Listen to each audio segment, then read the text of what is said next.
Hello, welcome to our second in the series of Fatphobia and Disordered Eating through the lens of Ayurveda. Thank you for downloading and for watching this. I am Sophie. I will just give a little introduction before I begin. I am a yoga teacher and I also am studying Ayurveda. I will be providing the practical side to these sessions. So we both believe that it's really important, if you've got information, that you not only digest it intellectually, but also practically as well. So you know how to experience and to move forward with calmer action. So that's me. Rihanna also will give a little introduction to herself again, just to remind you when she begins to talk. But for now, I'm going to start off by leading you into a chakra meditation. This chakra meditation will help you confront and hopefully start to remove any blockages you might have come up with on reflecting at the end of the last session. So the last session, we asked you to reflect on the history you had with your body, the relationship you had with food, and that no doubt will have brought up quite a lot of different emotions, fears, triggers, potentially a lot of discomfort. You might have even recognized some of the granthis, the 3 knots that we explored in the first yoga session. So through doing the chakra meditation, we're going to begin to again look at these 3 knots, the 3 granthis, like that run up the spine. And we're just going to sit and observe, and just within each chakra, just feel the space and just allow ourselves to kind of find a seat within the room and within the environment before we begin the theoretical part of the session. So if you get yourself into a comfortable seated position, make sure your hips are raised above your knees. So you want to elevate the seat by maybe placing a cushion underneath the seat, or a pillow, or a rolled up blanket, or even some blocks if you have them. I've got a bolster, which is really great. And I would definitely recommend a bolster if you do really love a more restorative type yoga practice. It's just so yummy. So with the hips elevated above the knees, I invite you to softly close down the eyes if that feels comfortable, or just gently lower and relax the eyelids. Roll the shoulders back. Feel the scapulae, the shoulder blades knit together and then draw down the spine. Feel the elbows draw back to the back of the rib cage, and feel the chin slightly tuck. Feel the space in between the brows just soften gently as you find your seat within the practice. Before we locate the chakras, just begin by noticing the texture of the breath. On the inhale, it might be a little rough. You might feel a little friction. On the exhale, you may feel a little constriction, or there may be a relief there. Whatever there is, just note it. This power of noting and being able to recognize is so important when we come to look at subjects that are challenging and that bring up and potentially trigger certain emotions. So take a few more breaths, just noticing the texture of the inhale and the exhale. And then we begin the meditation by drawing our attention to the Muladhara chakra. This is the root chakra. The area of this chakra is located around the lower spine. This is our root. So this is the very base of our seat. Notice the space between the sit bones, the base of the spine. Maybe notice the connection between the skin on the seat and the surface of the cloth of your clothes or the cushion that you're sitting on. Just notice any textures, all the environment that you're surrounded by. Just mentally note any noises and begin to kind of just integrate them within your mind, within your practice. So we're sat here in the Muladhara chakra. The color here that I invite you to bring to the front of your eyelids is the color red. Imagine on the inhale a red glow growing and igniting, and then on the exhale, imagine this red glow slowly softening. On each inhale and exhale, navigate and explore the area of this chakra. Begin to note any stiffness. Begin to maybe note any emotion that may be coming. Or just simply sit and witness the color red, this glow.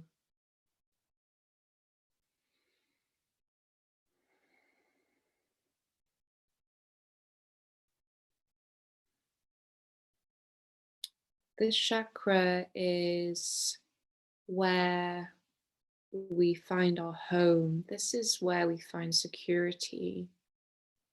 When off balance, we may feel unsettled. We may feel unable to gain control of what's going on around us. We may feel unable to deal with change.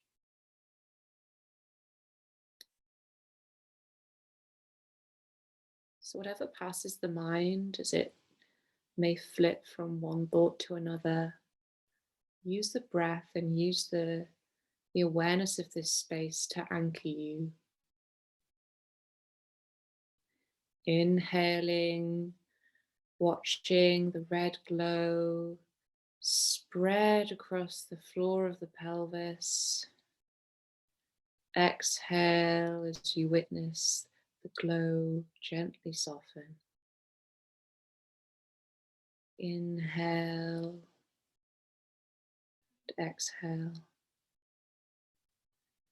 Inhale and exhale. We now move to the Svadhisthana chakra. The color here is orange. I invite you to move your awareness towards the hips, just above where we've just been focusing the attention. Begin to again see the orange glow growing and igniting on the inhale, softening on the exhale.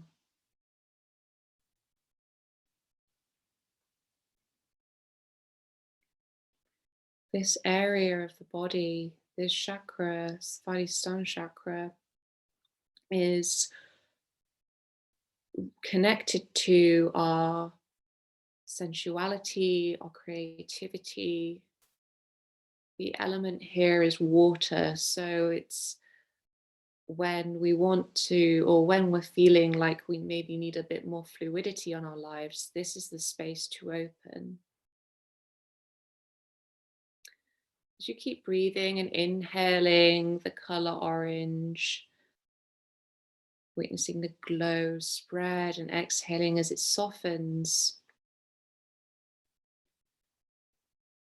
begin to think about this first granti, the first knot along the spine that sits between the Muladhara chakra and the Svadhisthana chakra. And this is the Brahma Granthi. If you have any fears of lack of security, of lack of shelter, any financial worries, this is where these will be held. So this is the area that you need to focus your attention and breathe into.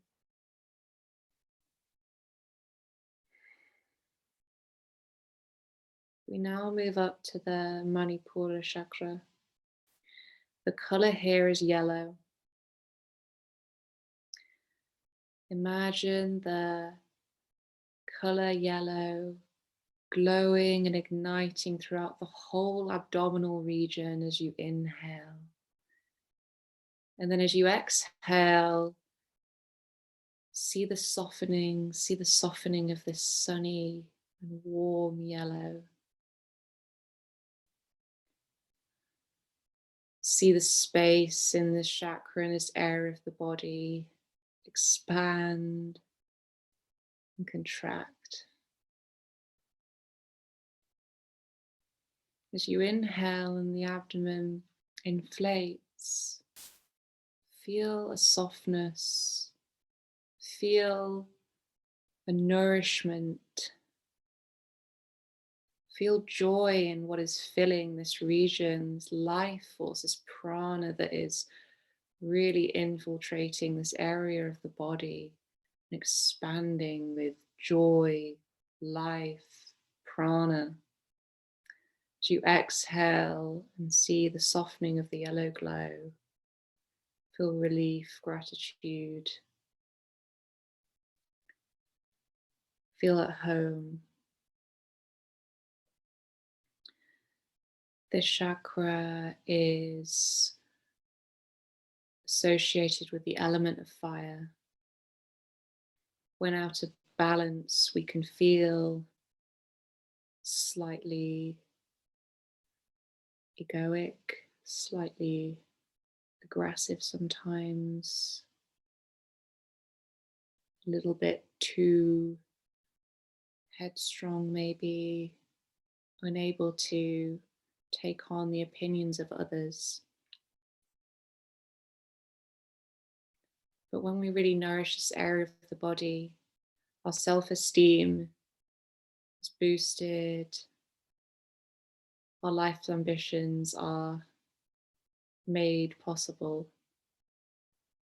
and our sense of awareness and our sense of inner strength becomes undeniable.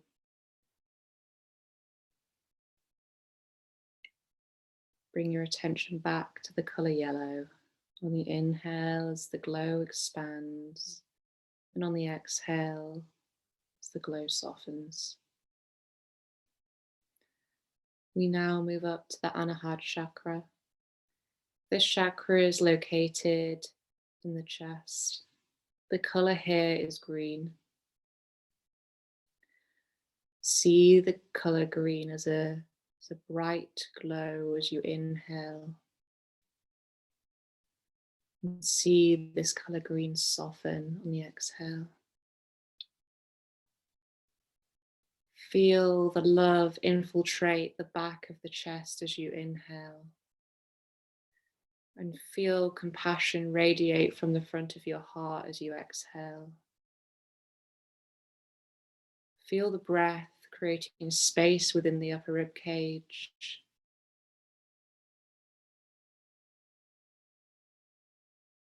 Feel the heart expand as you not only give, but you receive.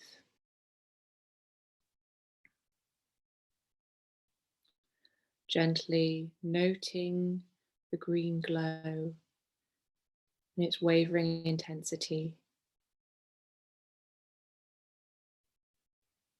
This chakra, the Anahata chakra, and the chakra that we visited prior, the Manipura chakra, are both where the Vishnu Granthi are located. This knot is associated with how we see ourselves being perceived. This knot, when too tight, is representative of our fear of not fitting in, our fear of not being able to conform to society's ideals. Notice this knot. How much tension is held in this knot within you?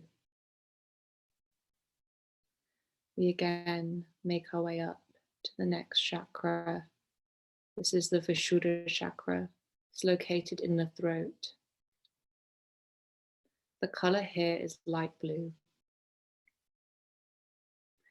Inhaling, feeling this light blue glow just expand within the throat area, and feel it soften with the exhale.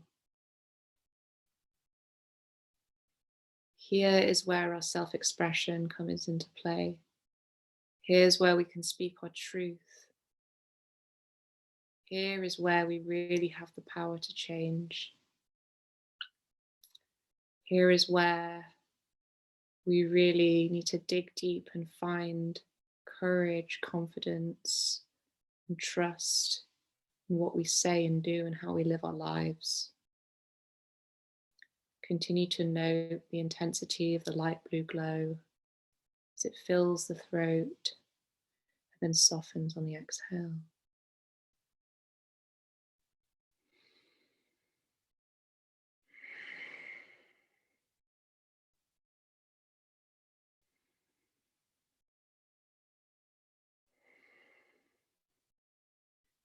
We now make our way up to the Ajna chakra. This is located in the third eye, the space between both brows. The color here is purple. Witness this indigo purple glow intensify on the inhale and take up space within the skull.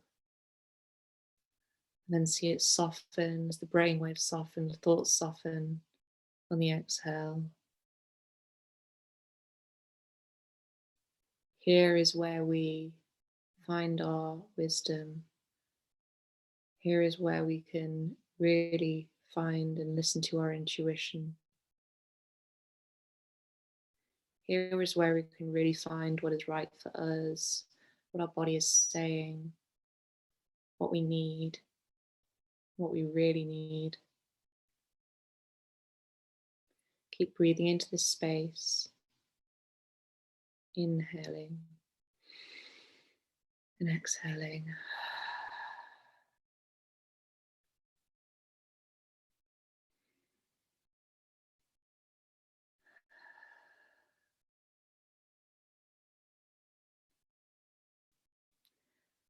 Continuing to breathe into this space, we note the granthi that is located between the throat and the third eye, the Rudra granthi.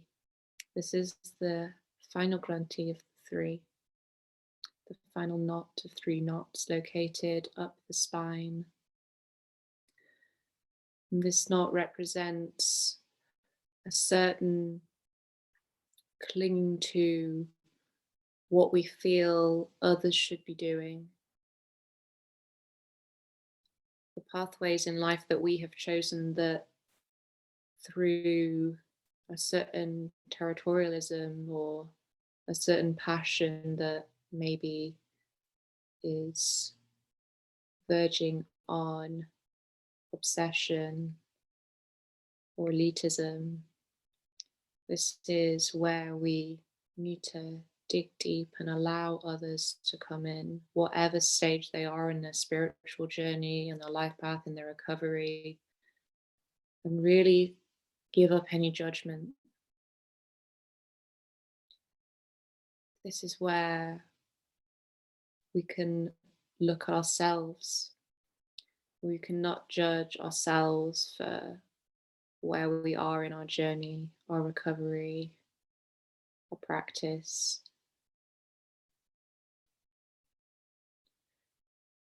Through letting go of judgment, we can elevate and find freedom and real freedom.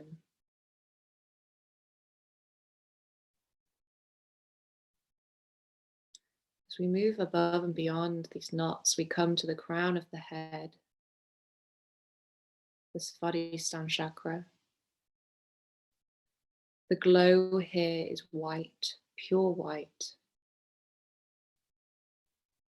And here I invite you on the inhale to imagine a 1,000-petal lotus flower unfurling.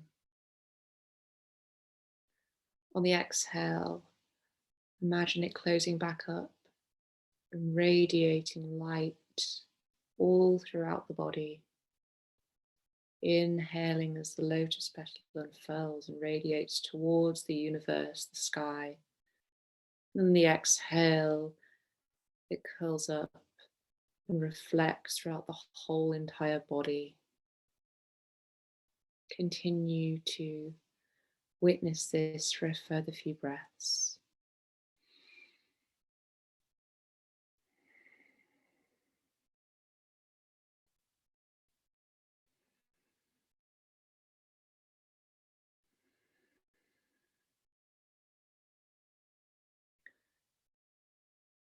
Now let go of any visualizations you may have cultivated. And again, anchor yourself with the breath. So just gently note and observe the inhale and exhale. No counting necessary, no visualization, no nothing. Just sit, aware of your space that takes up space within space. Acknowledging that the space that you take up within space is your space, and it is your space to take.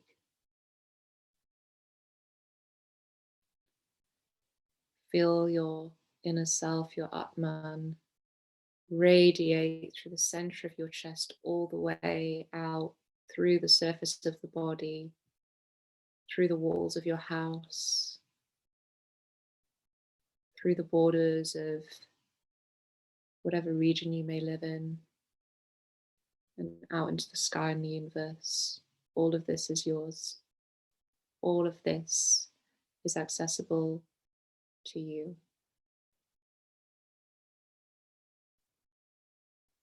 Slowly soften the eyes, begin to let the light of your room, of your space, meet the irises of the eye. Sit gently with the palms either in the lap or face down on the knees. And quietly to yourself say thank you, thank you, thank you, thank you body, thank you self, thank you mind, thank you home, thank you family, relationships, thank you ambition, thank you drive, thank you compassion, thank you love, thank you truth, thank you wisdom, thank you spirit, thank you. I invite you to make yourself comfortable as you settle into the theoretical part of this course, this session, whether that be laid down on your bed, whether that be sat in a chair, a sofa, laid down on the floor, whatever's best for you. Thank you. I'll now pass over to Rhiannon. and I wish you well.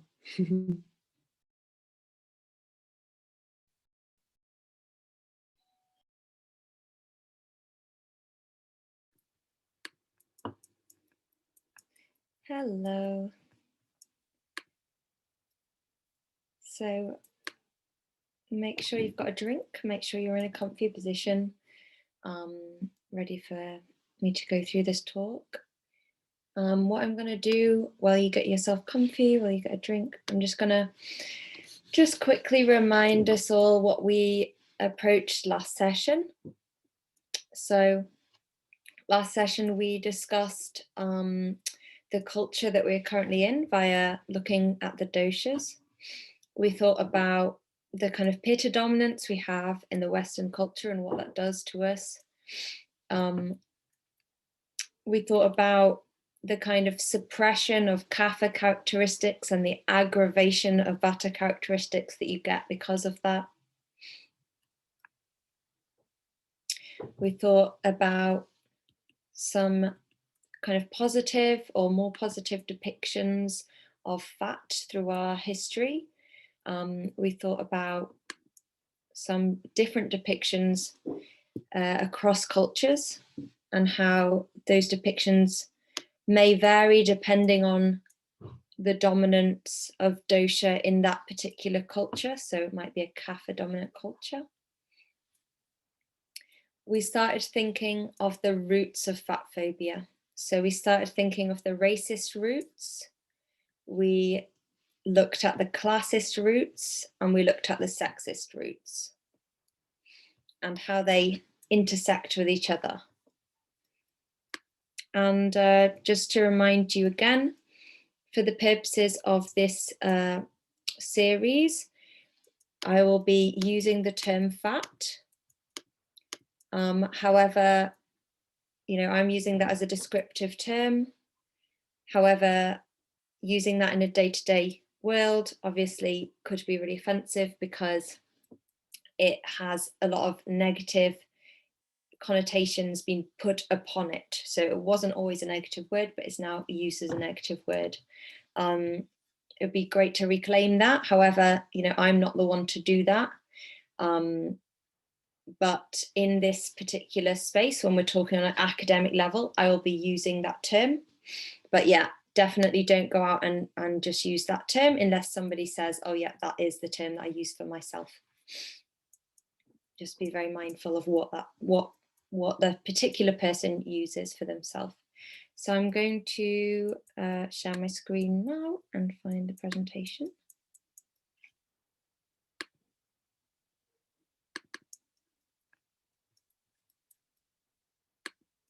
So last time we started reflecting on our food and body story. So this is the kind of reflections we started making at the end of the last session. So I'll just invite you to sit again with that for a moment and see if anything new came up between the last session and today. Think about the messages you've received from your family growing up. Are there aspects of your family culture or background that has affected how you live today? Do these link with a wider societal ideal or a prejudice?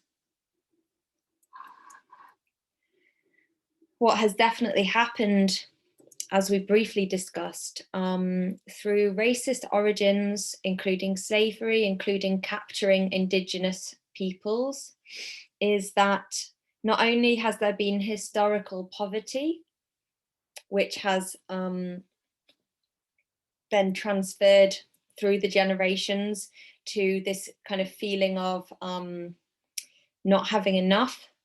And what do we do when we feel insecure and starved? We take as much food as we can when we find it, but also actually forced starvation sometimes. So there's actually instances in the US and Canada, and I'm sure in Australia too, and across the colonial kind of empire of the UK, of people being forced to starve for various reasons. So all of these things, depending on your ancestry, will affect how you see food today, how you see your food, how you see your body, that story that you have. It will have been passed on to you over the years. So it's really nice to just, it can be quite traumatic, but it's really good, I think, to, if you can, and if you feel able to just have some reflections about what the food story in your family is, what kind of messages you got from your parents, and maybe what messages they got from theirs. It could be very different depending on who you are, the amount of privilege that you have. Yeah, just sit with that for a moment.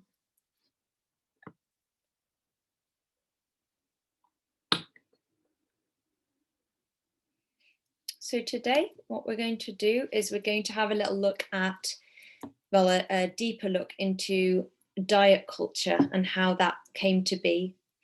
We're going to look at some of the effects of diet propaganda. We're going to then sort of really explore assumptions around the word fat in our day-to-day life. And we're going to debunk the sort of BMI system. So kind of more factual information today, but always remember what we did about last session about the kind of pitta dominant culture and the kapha suppression. So we can always bring it back to that. All of the things we talk about, there's an underlying in those doshas. They are present in all the things we're going to talk about. So diet culture.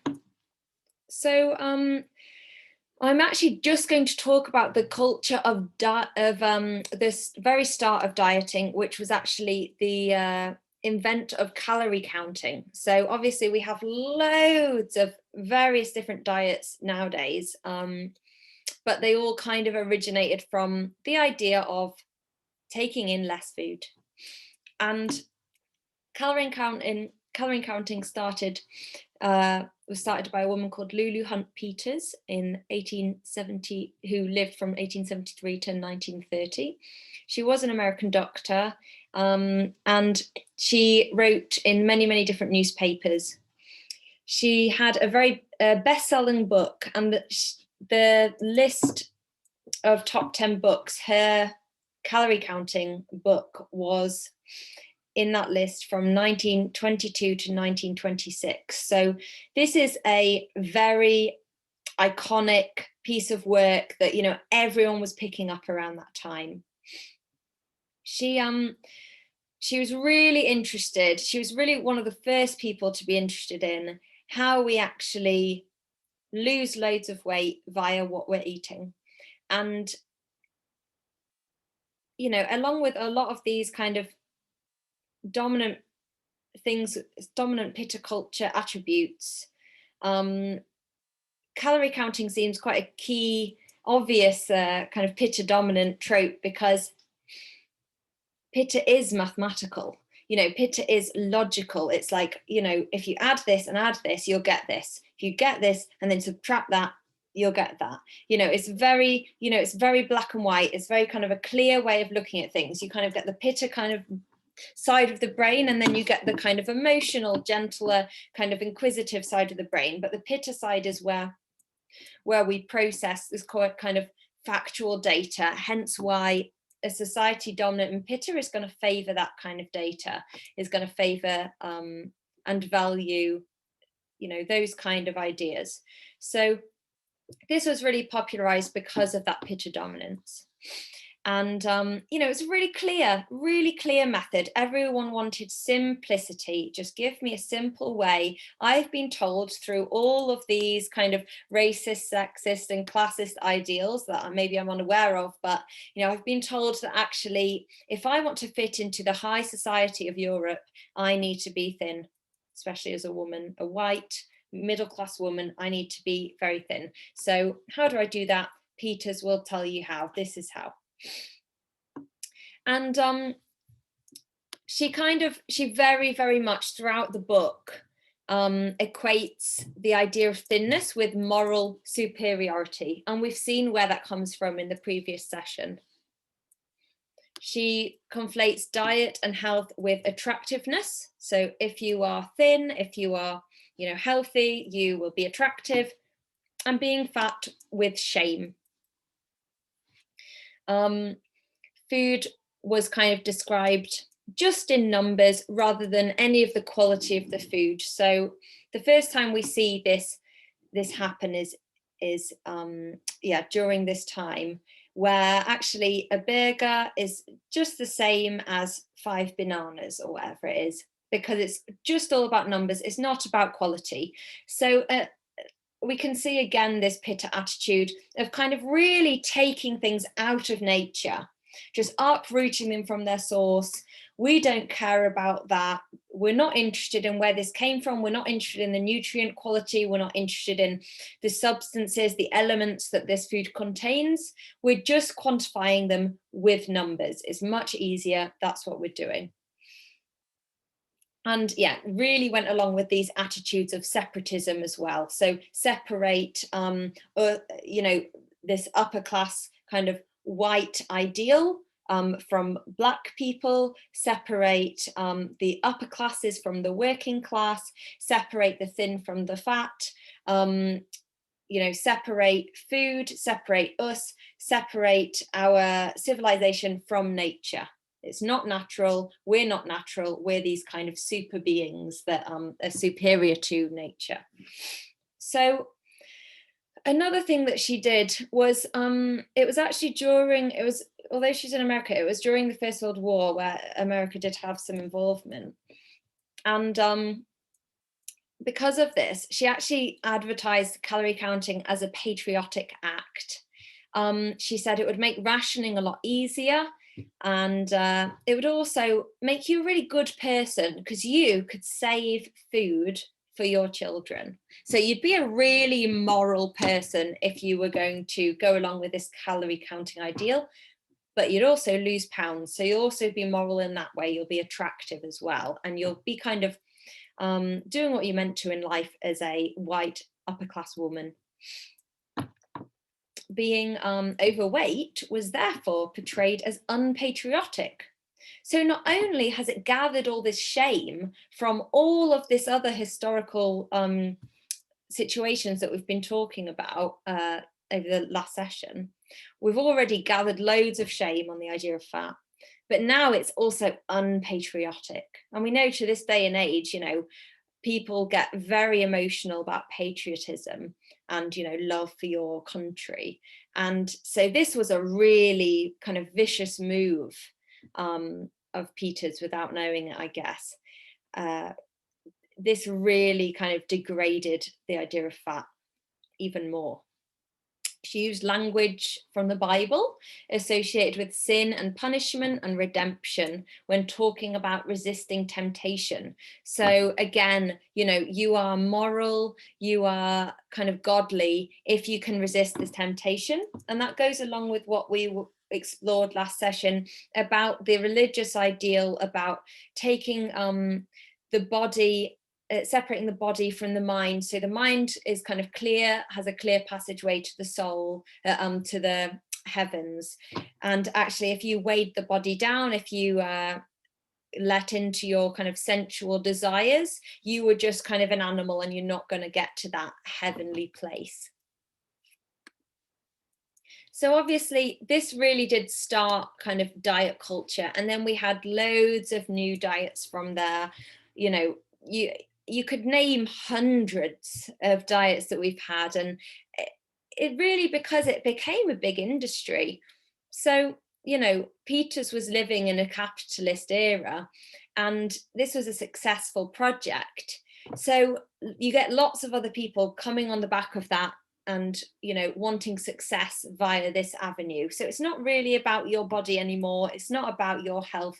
It's about me making money. So all of these diets since have had quite powerful people behind them.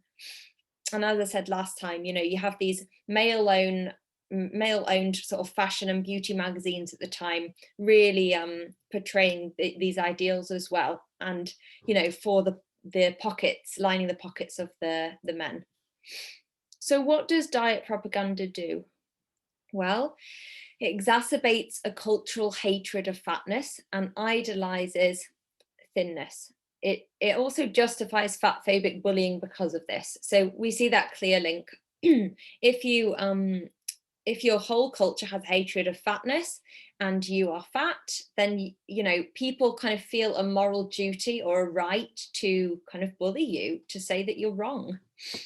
It mobilized and encouraged dangerous and autocratic eating habits which lead to disorders. So there's lots of evidence linking diets to eating disorders, whether it be you have an eating disorder and then you try lots of diets and then you get further kind of damaged by them, or whether your diet is actually the entrance for you to disordered eating for quite a long time after that. And we can understand why this is. You're essentially starving yourself of certain foods, or food altogether. So you're cutting down the amount of food you're normally having. And our bodies really like routine. Our bodies like to understand what's happening. And if we've lived with a certain food for most of our life and then that's drastically changed, our body's going to fight back. It's going to be a really uncomfortable experience. And eventually we're going to either put on the weight again or have really damaged metabolism and digestive fire. So it's really, really problematic. It can be. What we also get with diets through time is the categorization of food as good or bad, which can create a shame spiral. Now, I would say a precursor, you know, if you have followed a diet or if you are part of a dieting community and you know, that's really been a great experience for you. Like, I'm definitely not trying to dampen that. At the end of the day, we try and work with what we're given, and we're in a fat phobic society. So if something is working for you and it's making you feel good and it's making you able to somehow feel normal or seen, you know, that's just part of this kind of this fat phobia, and you have to just do what you can. So if that's you, there's absolutely, you know, completely understand that as well. I would say quickly. But yeah, we do categorize food as good or bad because of these set diets, and this can create a shame spiral and furthering an unhealthy relationship with food. So if something's good or bad, you know, it's that black and white thinking again. Actually, nothing in our world is good or bad. Like if we look at Ayurveda and the doshas, like there is nothing bad here. We like every single thing has its place, has its purpose, has a reason for being there. We need a balance of all of those things. As soon as we start labeling things as good or bad, it does really strange things to our psychology because it's not a natural way to label things. So it also takes a very biased approach to body weight, focusing on obesity and ignoring problems created from being underweight or under eating. So it says, oh, if you're living in a fat body, then you must be unhealthy. Like you are the kind of definition of unhealthy, which is very, very untrue. We know that to be untrue. There's literally no you know, effective research that shows that if you are in a fatter body, you will automatically be unhealthy comparative to someone in a thin body. We'll talk a little bit more about this in the next slide, but it's important to note that if we just see body weight as a measure of health, then not only are we creating problems for the people living in that fat body because we are saying to society, you can basically shame those people, but we are also saying that if you are thin, great, carry on, you know, which can be extremely damaging, not only to people with eating disorders, but to the whole population. If we are encouraging thinness and that's not the right thing for someone, if that's not their healthy body state, we're causing a lot of damage and we're causing a lot of mental health trauma. You know, you might actually see somebody who's lost weight really fast, and our kind of immediate response, because of all these dieting messages, is, oh wow, you've lost loads of weight, great. Actually, they might have gone through something terrible. They might be grieving. They might have an eating disorder. They might have worms. You know, it could be so many really like troubling reasons, but because of our societal messages, we're taught to say good, whatever. If you're getting thinner, that's good. Keep going. And also, you know, it does, like, I know that again, like, you know, each to their own, and for some people certain diets and certain ways of doing things can be enjoyable. Diet culture in general is about taking enjoyment out of food, because not only, you know, it's not, unless you're specifically on some kind of intuitive eating diet, like it's not about intuition, it's about sticking to this set way, and kind of manipulation of your own bodily desires. And it's also causing a lot of stress. You know, if you tell someone not to do something, they want to do it, and you know, that's plays a lot on your mind. You're ignoring your natural bodily sensations, which causes stress on the body and stress on the mind, because your mind's saying, please, I want that, I want that, I want that, I feel like I need that, and you're saying no. So actually creates this really kind of horrible internal relationship where you don't feel like you're giving yourself what you need. And this stress and anxiety reduces the digestive capacity. So dieting, sort of spirals of dieting, can cause serious long-term health conditions, including just a real change to the metabolism and digestive fire. And this can then, as we know in Ayurveda, you know, every disease comes from the digestion. So this can then lead to much longer term problems.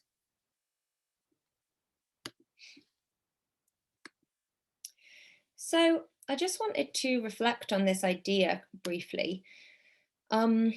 We kind of have this idea in sort of Western world anyway, of kind of just living forever, like we just keep going. And it seems that we do everything we can to extend our life. And with the rise of new technologies, we see that increasingly more possible. So obviously our average kind of age of death has massively increased since in the last 100 years or so. And I think it kind of feeds this ideology of sort of almost godliness, superiority. And we really just push for that. And again, we're on the Pitta ladder. So we're seeing growth as the key to everything, the key to success. We're not seeing the circle, we're not seeing the trees, we're seeing the ladder, and we keep going up. And if you can continue on the ladder forever, you've done the right thing, you know, you've succeeded at life. And you know, healthism plays into this a lot, which I will talk through in a minute. And it plays into kind of religious thinking again, with the Christian resurrection ideal. And dieting supports this kind of dream of transcending the physical imperfect realm by controlling the body and mind. So we don't have to live in this physical realm, we can control that, we can come above that. I do think that also comes from a fear of death. So we don't obviously speak about death. I mean, that's a whole other subject, but yeah, we don't speak about death. We don't allow death as part of the natural cycle of life, because we're not in the natural cycle of life. We don't see ourselves in that natural cycle. We see ourselves as very separate from it. And the last thing standing in our way of making us completely separate from nature is that we still die. So what can we do? And, you know, if you're healthy, if you're appear healthy, and part of that, because of the ideals through time for us, is this idea of thinness, you appear more likely to kind of achieve that immortality. So let's go through some kind of current assumptions surrounding this word fat.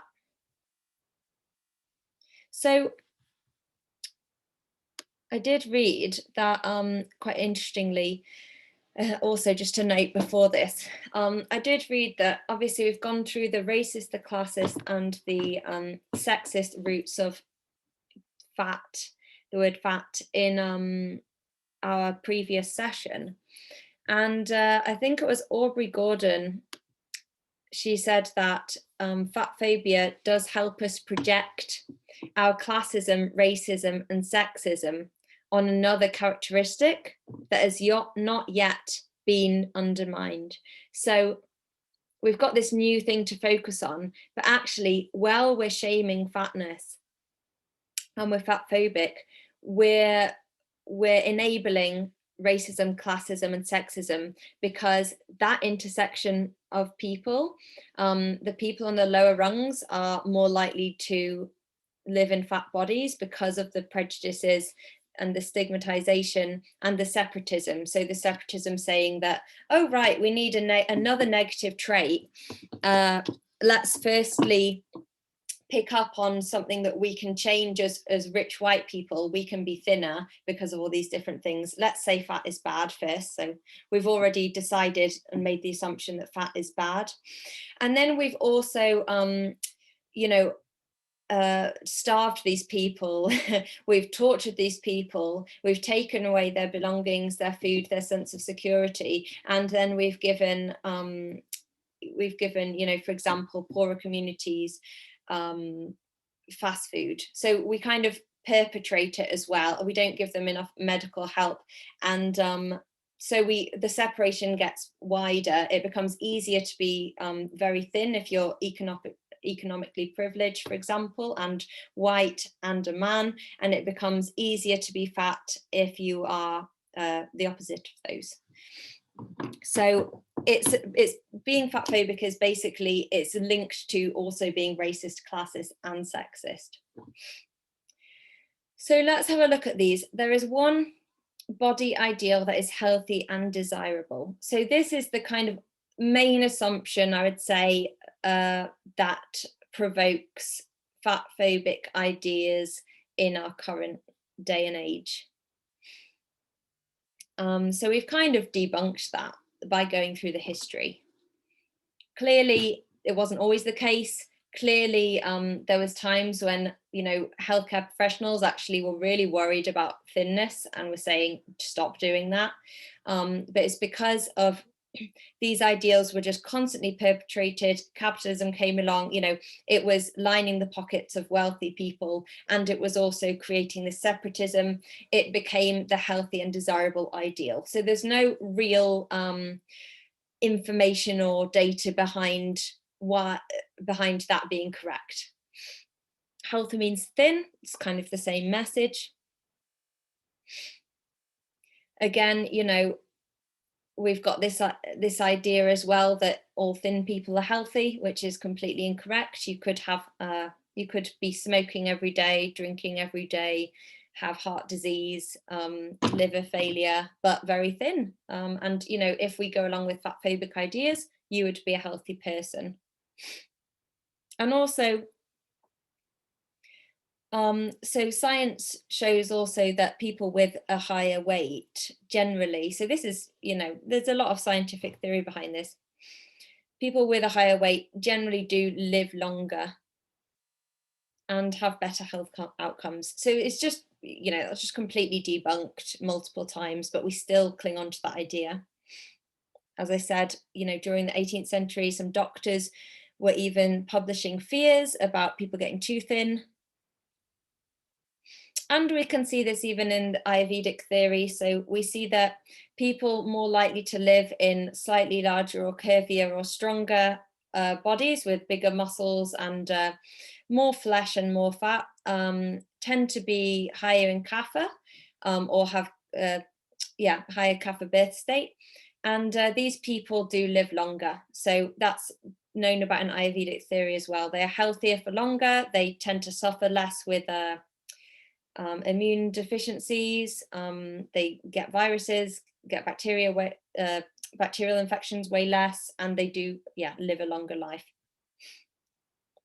And so next we come to health is a moral duty.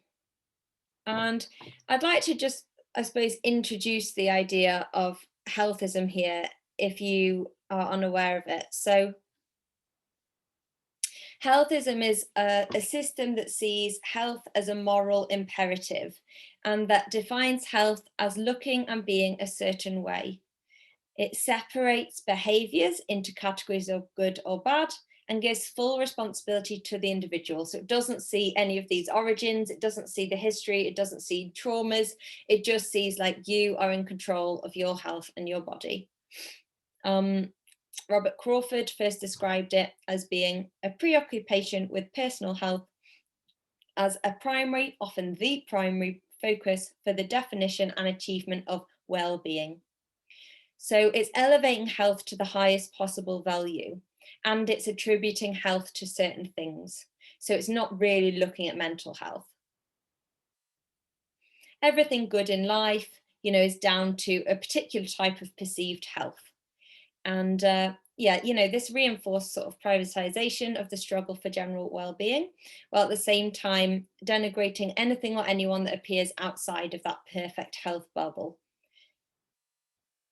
It's also, again, goes along with the kind of pitta ideal of just bettering yourself constantly and being this like ideal form, ideal person.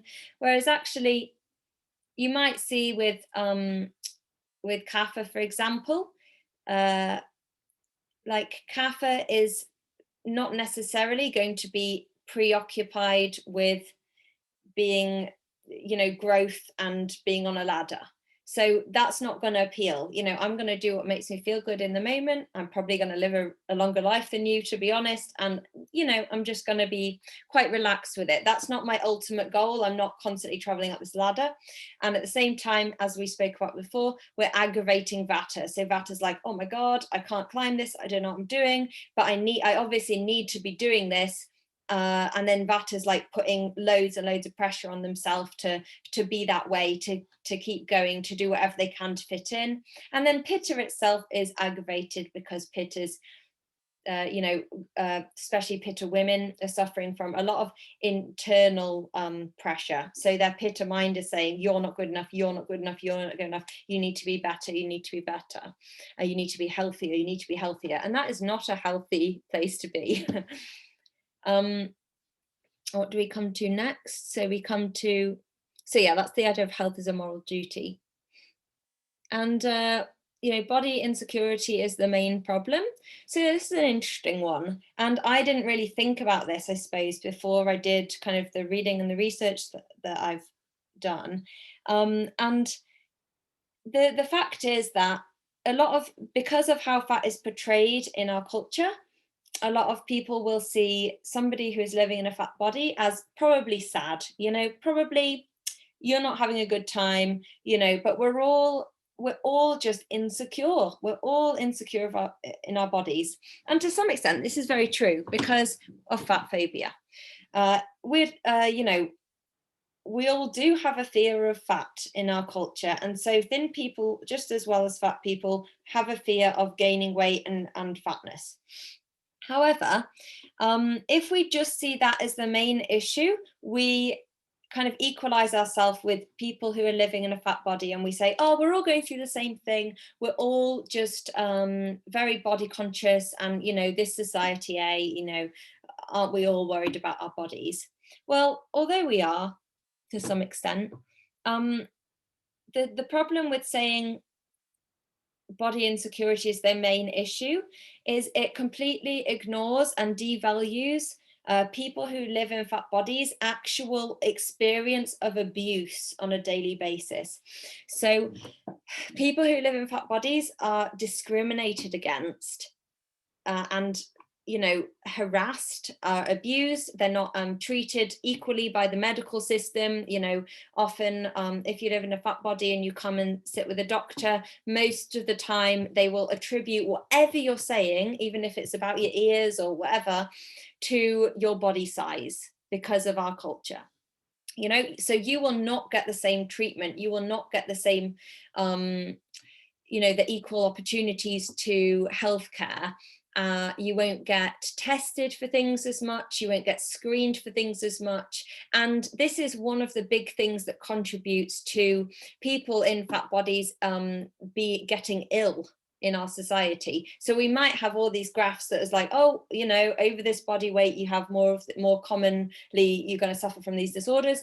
Actually, this evidence is inconclusive, and we can't go by that evidence because it does not factor in the fact that most people who are living in a fat body will not get equal treatment by medical professionals, and therefore they could actually, you know, completely miss cancers, they could completely miss heart disease, they could completely miss an ear infection, and then it can become something much worse that is not actually directly associated with their body.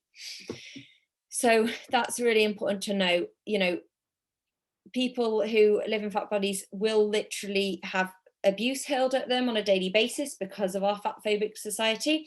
My point is, it's not an equal thing for a thin person and fat person to say, right, we both just have body insecurity, that's why things are difficult for the both of us. It's true, but actually people living in fat bodies will get fat phobia every moment of their life from all different corners. They won't just look at their body and see a little bit of fat and be scared of it, which can cause eating disorders and really horrible things. It's actually, there's loads of other stuff involved as well that's actually just base level discrimination because of the body they're living in.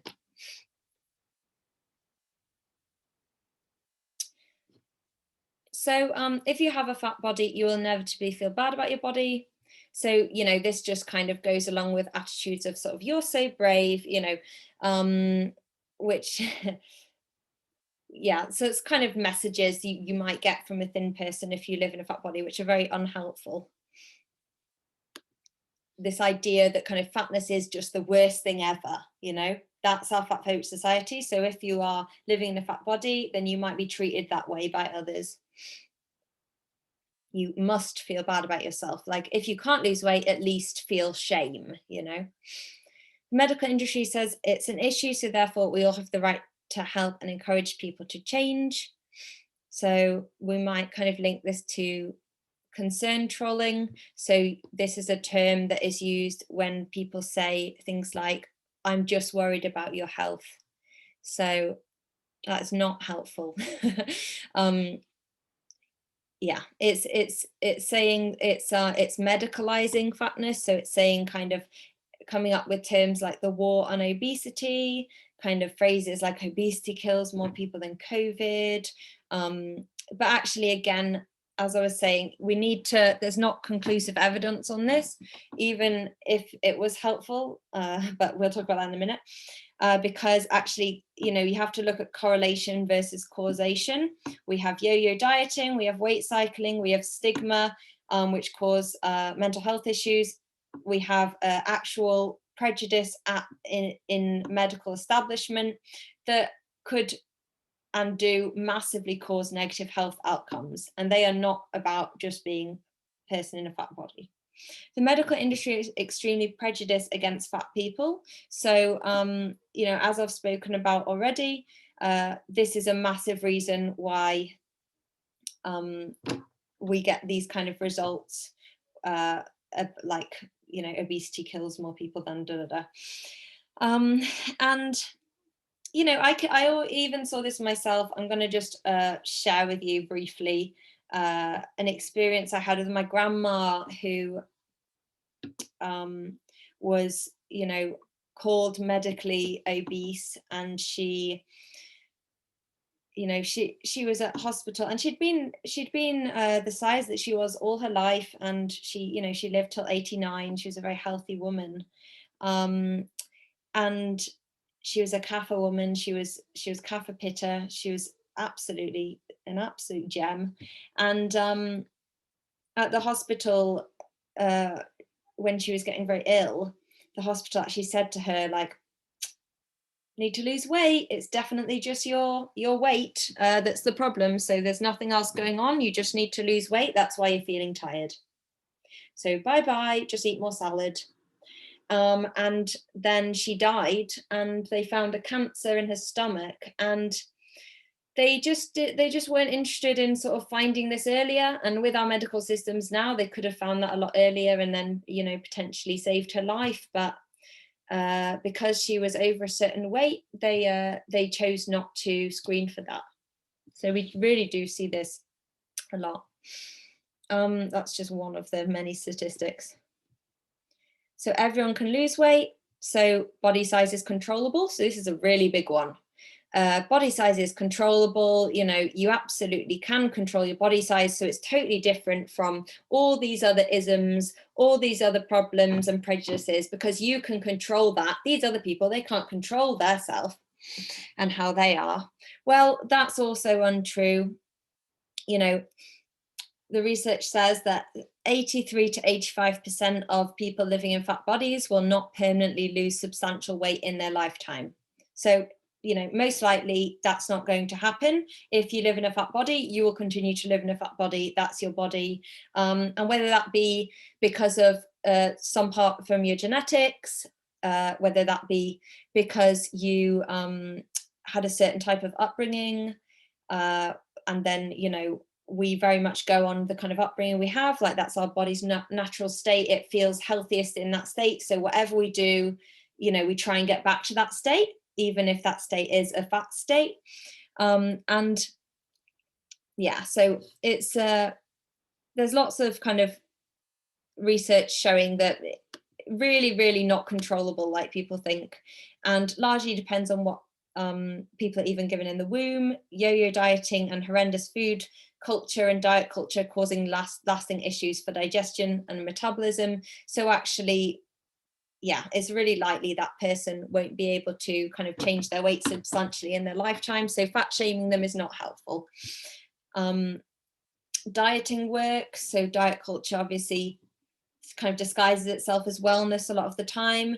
But really what diet culture is doing, as we've discussed, is funding the rich, and the kind of capitalist system can cause permanent issues with weight and metabolism, likelihood of eating disorders, and there's no illustrating data showing dieting linked with long-term weight loss.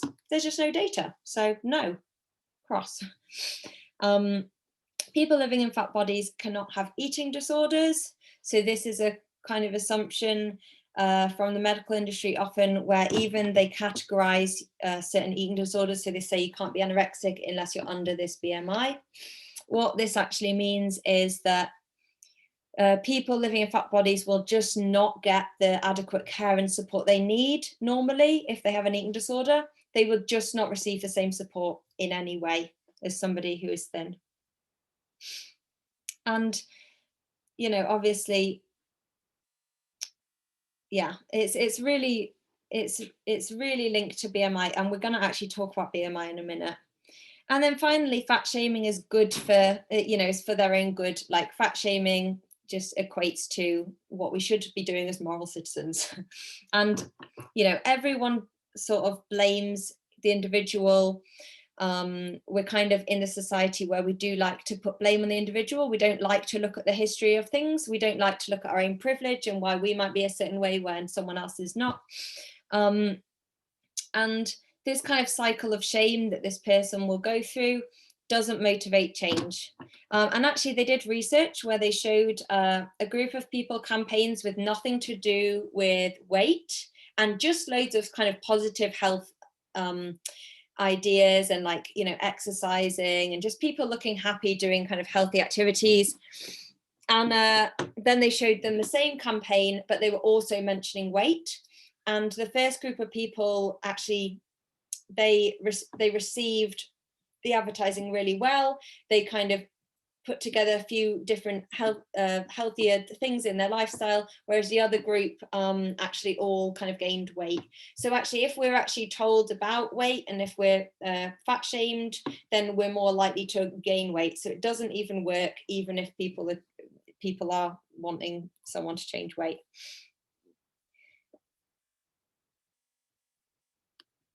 And yeah, basically the science is out on whether obesity is actually damaging compared to the shame and the inequality people in a fat body actually face when going to medical care. So which one is it?